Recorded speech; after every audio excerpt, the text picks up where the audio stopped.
Chers amis géorgiens, à la veille du premier anniversaire de l'octroi à la Géorgie du statut de candidat à l'adhésion, il m'a semblé important de passer ce message à travers cette courte vidéo. D'abord pour vous dire que les aspirations européennes du peuple géorgien, inscrites dans la constitution géorgienne, ne sauraient être trahies. Le rêve européen de la Géorgie ne doit pas s'éteindre.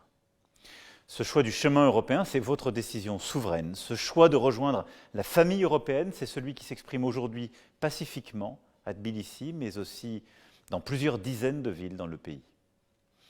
En octroyant à la Géorgie le statut de candidat à l'adhésion, le Conseil européen a apporté une réponse positive à cette aspiration. Ce choix implique un certain nombre d'obligations et d'engagements qui doivent être tenus dans la durée. La voie est tracée. La Géorgie peut travailler maintenant main dans la main avec les 27 États membres de l'Union européenne, en confiance, afin de construire cet avenir européen ou attendre et différer. Mais attendre quoi et pourquoi? J'en viens à ce que représente ce choix européen. L'Union européenne n'impose pas. L'Europe, elle propose en traçant la voie d'un partenariat d'égal à égal pour une prospérité, des valeurs partagées. L'Europe n'intimide pas, elle ne pratique pas la menace.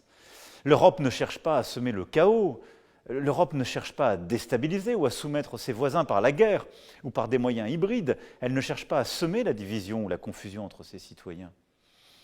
L'Union européenne respecte la volonté souveraine des peuples, l'histoire et l'identité des nations, comme celle millénaire du peuple géorgien. L'Union européenne ne dicte pas ce qu'est l'intérêt national, elle respecte l'intégrité territoriale, en particulier celle de la Géorgie. Ce n'est pas l'Union européenne qui soutient les sécessionnistes dans votre pays. L'Union européenne porte un projet de paix qui est au cœur de la construction européenne depuis ses débuts. Et ce n'est pas l'Union européenne qui a lancé une guerre d'agression contre un État souverain. Oui, l'Europe, c'est la solidarité, le choix de la paix, la défense collective des intérêts stratégiques communs à une même famille. L'Europe, ce n'est pas le chantage, c'est l'acceptation de règles comme moyen de régler les différends. C'est à la Géorgie de choisir son destin. Et pour cela, la voix des Géorgiens doit être écoutée et respectée. Enfin, je veux ici vous redire que nous nous tenons à vos côtés en soutien à vos aspirations européennes et démocratiques.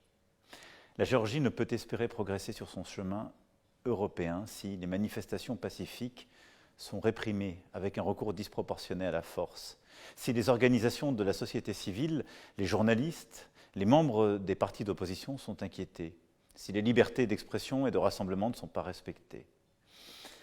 Je veux croire qu'un chemin existe, en conformité avec les aspirations européennes du pays, celui d'un dialogue ouvert, respectueux, avec toutes les forces politiques et les organisations de la société civile.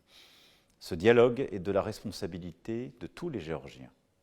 Il doit permettre aux Géorgiens précisément de reprendre en main leur destin. Ce chemin, c'est le vôtre. C'est pourquoi j'ai une grande confiance dans le peuple géorgien et j'ai une grande confiance dans tous ceux qui tiennent à ce chemin européen respectueux et ne veulent rien céder aux intimidations, à la propagande, aux attaques cyber, à la manipulation de l'information. Vive l'amitié entre la Géorgie et la France et vive l'Europe.